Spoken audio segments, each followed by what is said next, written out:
નમસ્કાર, હું Rinku Prajapati public India ન્યૂઝમાં આપનું સ્વાગત કરું છું। શરૂઆત કરીએ આજના સમાચારની। વિઠ્ઠલ ઉદ્યોગનગર જીઆઈડીસી સ્થિત વિપ્રા એજન્સીમાં વેચાતા હેવમોર આઈસ્ક્રીમનો નમૂનો સબ સ્ટાન્ડર્ડ જાહેર થયો। ઉત્પાદન પેઢીને 1 લાખનો દંડ ફટકારાયો।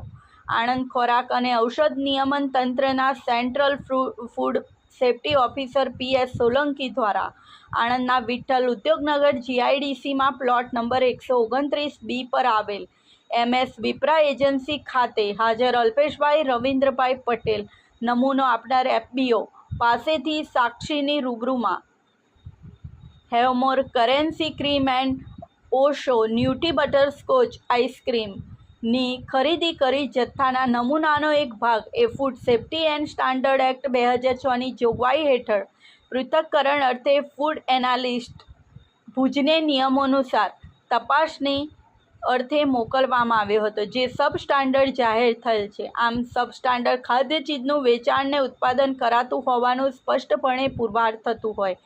આણંદના એડ્યુકેટિંગ ઓફિસર અને નિવાસી અધિક કલેક્ટર ઋતુરાજ દેસાઈ દ્વારા ફૂડ સેફ્ટી એન્ડ સ્ટાન્ડર્ડ ધારાની કલમ 51 અંતર્ગત કરવામાં આવેલ હુકમ મુજબ આણંદના વિઠ્ઠલ ઉદ્યોગનગર જીઆઈડીસીમાં પ્લોટ નંબર 129B પર આવેલ MS વિપ્રા એજન્સીના અલ્પેશભાઈ રવિન્દ્રભાઈ પટેલ, દીપેશકુમાર રવિન્દ્રભાઈ પટેલ નમૂનો આપનાર પેઢીના માલિક અને અમદાવાદના નરોડા વિસ્તારમાં આવેલ નરોડા જીઆઈડીસીના પ્લોટ નંબર 185A ખાતે આવેલ MS હેવમોર આઈસ્ક્રીમ લિમિટેડ ઉત્પાદક પેઢીના નામોની દીપકભાઈ ભગવતી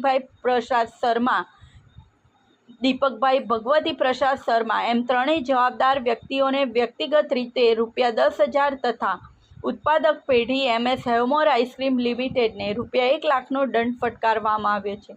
આ સાથે આજના સમાચારને અહીં સમાપ્ત કરીએ છીએ।